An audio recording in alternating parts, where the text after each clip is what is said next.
Hey everybody, welcome to another edition of Angry Asian America on ISAtv. I'm Phil Yu, and we're talking about the news, events, and happenings from the Asian American community. As always, I'm joined by my co-host, Jenny Yang. What's up, Jenny?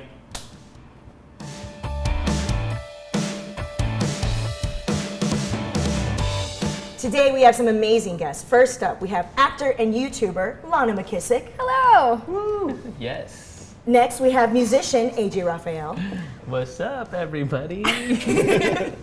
And finally, we have actor extraordinaire Aaron Takahashi. Konnichiwa. All right, guys, so our angriest topic of the week pertains to a letter that our guest, AJ Rafael, wrote earlier this week. It pertains to his career as a musician, but also as an independent artist on YouTube. So I wanted to bring you on and kind of talk about the letter and kind of its implications for YouTube and then Asian Americans in general. So AJ, why don't you want to talk about what prompted the letter? Well, first off, thanks for the opportunity for me to talk about it a little more. You know, it's going to be hard to keep writing blogs and sending it to people and stuff when it comes from, I don't know, it comes from such a personal place, you know what I mean? Basically, I'm just like talking about my career, my independent career in general, but also it's me taking a break from the live scene. So I kind of take it back in time where there was a point where it was kind of going crazy for us because it was new, you know? YouTube had brought in a lot of fresh new faces, especially Asian American faces who weren't present in the media before. And we were all collaborating, you know, doing benefit concerts and all showing up on stage together. And it's just a tough thing too, because I'm not blaming the change really. I am just kind of letting people know that I am aware of it and that things are definitely changing, I don't know, for the better. Well, the problem that I've been noticing is a lot of people aren't even seeing my videos in their subscription feed. You mentioned this in the letter too, and I don't really know why that's happening, but literally I have about 200,000 subscribers and maybe 10% of those are actively watching and commenting, and I'm like, what happened? And they go, sometimes 90-10%. Yeah, and people will literally tweet me and be like, hey, I haven't seen a video in a while, and I'm like, I put out a video every day of May. Like, yeah. Why did I do that then if no one's even gonna see it? So I don't know what's causing that, but I feel you. I'd like to throw this out there. I know Aaron, I want to bring Aaron into the conversation because Aaron, you haven't really used YouTube for your career. You've been an actor in the traditional sense. Yeah, I mean, I have a channel on YouTube, but it's basically exclusively for me to post my commercials so that I have somewhere to store them. Mm-hmm. But I mean, we were talking earlier. I'm sort of at that point where in my career where I'm not like new to the game, and I'm not trying to make a name for myself, even though nobody really knows my name. Aaron Takahashi, everybody, come on! Follow him on Twitter. Follow him on Twitter. But then I'm not like a superstar. I'm not like a John Cho where if I do something I'm instantly going to have a following. So I'm always sort of on the outside looking in and seeing how YouTube affects people like AJ and Lana. Yeah. So that's the question. Like, are the changes in YouTube going to now make it a higher barrier to entry for new artists to come up, especially if you're Asian American? You know. That's like so I was asking you earlier when we were taking a break, like, can you think of like any sort of new Asian American artists in the last year? You know what I mean? It's hard for us to get views. There are a bunch, but I can't think of any that are hugely successful. Right? Yeah. No, none. It sucks. That doesn't mean you shouldn't try. Exactly. No, definitely. It's just a different landscape than before. Yeah. You know, that's why we gotta work together, old school, new school. You know, I just met Aaron like on the set of Awesome Asian Bad Guys. Awesome Asian Bad Guys. Awesome Asian Bad Guys. Independent film. Yeah, that was cool meeting all these old school. I'm sorry, I keep calling you old school. Because I'm old and I went to school. But it's just a different way. It's a different way of like, we got to take, you know, the stuff that y'all were doing, like actually promoting yourself. It's all about word of mouth, things like that, where we were maybe kind of spoiled in a way because we got to just put a video on YouTube and it reached everybody way faster than, you know, us hustling, trying to chase a van of fans or something. That was a weird reference. That's that must weird. have happened. Fans coming fans. Are you chasing children in white vans? Yes. Let me ask this. I mean, so we saw a moment at least, and I don't know if that moment is past, but that's my question, I guess. we saw a moment where you saw a bunch of Asian American artists, musicians, filmmakers, actors, whatever, and they rose to prominence and they gained followings in the hundreds of thousands. And you know, that was a really special thing, and we were like, wow, we're all like looking at that, examining that, and saying like, is this the next big thing? Has that moment passed? And was that moment seized? And was it, you know, would people take advantage of that to take it to the next level, you know? That's what I'm curious about. I don't think the moment's passed, but I think it's harder for everyone, for every ethnic background. I mean, is this like our American Idol, where it's like after you have to not be spoiled by the TV fame you just got, and you actually got to work hard after so you can be remembered, and next season you'll still have a name, you know? It's not just that person from last season's American Idol.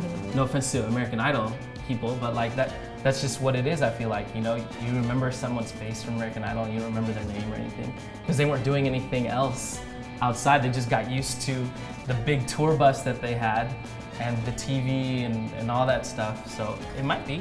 We have so many strikes against us because we're Asian and we're minorities, and then, you know, just if we're talking YouTube specifically, how much more difficult they're making it for you guys to get views. Like, talent is always going to be recognized. Like, if you have talent, you're going to rise to the top. But with YouTube now, you know, making it so much harder for like talented people to get noticed. Right. Yeah. There's a lot of. Is there like you said? Has our moment passed? Like, do we have to start looking elsewhere? There's Vine. There is Vine. There is Vine. 6 seconds of fame. So I mean, maybe just to close out this conversation, let's just kick a question out to our ISAtv audience. You know, Angry Asian America, like, comment below. Do you actually get excited when you see artists on YouTube that happen to be Asian American anymore? Like, does that matter to you? Because we're talking about it like we're assuming there is like an Asian American YouTube presence that, you know, maybe it's the moment is gone, we don't know. And so maybe you guys can tell us, right? Comment below, when you notice someone on YouTube who's an artist and they happen to be Asian American, does that make you like extra excited? Does that make you like want to subscribe to them? Do you share that with your friends? What do, you know? And who are these people? Maybe we haven't heard about some of the people who are coming up. So shout them out on the comments below. And if there's somebody that you really like and you want to support, I know it doesn't seem like a big deal, but if you like their videos, if you share their videos, it makes a huge difference, because maybe the person that you're really into right now is going to have to stop making videos because nobody's watching. It'd be your fault. It'd be your fault. Yeah. You. All right, for this next segment, fresh off the blog, we're taking some quick hits from the community and giving some shout outs. So first off, Star Wars the Musical. It's a brainchild of our friend George Shaw, and basically it's Star Wars set to Disney music songs, so check it out, Star Wars the Musical. We want to shout out Yuri Kochiyama, who recently passed away, rest in peace. If you don't know who Yuri Kochiyama is, we recommend you read all about her. She was a civil rights pioneer and a stalwart in the Asian American community. All right, I gotta shout out this BuzzFeed video called "If Asians Said the Stuff White People Say." It's this crazy, hilarious, popular video, and it stars none other than our co-host, Jenny Yang! Yay! Speaking of independent artists you should support, we gotta shout out Angry Asian Man himself. He has just now, after, I don't know, 10, 12, 13, 14 years of blogging every single day, he's asking for supporters to donate monthly. So if you go to angryasianman.com, at the top of the screen, you'll see a little word that says support. Click on it and show a brother some love. Well, that's it for this show. I want to give a special thanks to our guests and give you guys a chance to plug something, and also let us know what's making you angry this week. I am Lana McKissack, at Lana McKissack on Twitter and on YouTube, and I have a movie with Margaret Cho coming out soon called Senior Project, so I will give you details on my Twitter. And you know what makes me really angry, seriously though? People who don't know the difference between your, Y-O-U-R, and your, Y-O-U''re. Just figure it out one time, sit down and take the time to learn the difference, and then you never have to worry about it again, and you don't have to ruin my life by not understanding the difference. It's two different words, people. Preach, sister, preach. You do it. Yo, I'm AJ Rafael. Check out my Twitter at AJ Rafael, and that's R-A-F-A-E-L, not PH like the Ninja Turtle. Did you know that? Crazy, right? Anyways, check that out, and also keep updated for my last shows before my official break. I know I'm taking a hiatus, but you can still see me online on Instagram and all that stuff, you know, all that good stuff, bro. Yeah. You know what makes me angry though this week, and I guess previous weeks, is I've been on Instagram a lot, and when you go on someone's profile, and you know how you can see a block of like 9 pictures? If there are like more than 4 or 5 selfies that show up on there, I am like tempted to unfollow. That's straight up. Let's be real here. Selfie overdose. Way harsh, Chai. Yeah, so. I'm Aaron Takahashi. I have a fan page on Facebook called the Aaron Takahashi fan page. I'm also on Twitter at @Taka#, and you spell out hashtag. And I'm in a movie. This is months down the line, but in January of 2015, I'm in a movie with Kevin Hart called The Wedding Ringer. It's gonna be hilarious.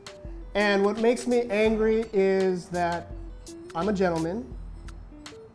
That's not the part that makes me angry.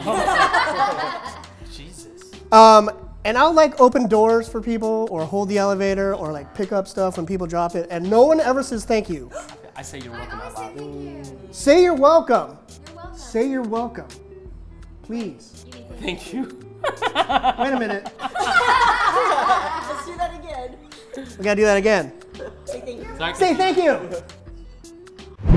You're now listening to our Angry Artist of the Week, Connie Lim. She's amazing, so please check her out. And also, in my news, if you're in Los Angeles, July 12th, Saturday, in Little Tokyo, disorientedcomedy.com is where you can get tickets to my stand-up comedy show, the first ever mostly all-female Asian American stand-up comedy tour. It's our 2-year anniversary, and it's a fundraiser for Tuesday Night Project, the art space that nurtured me.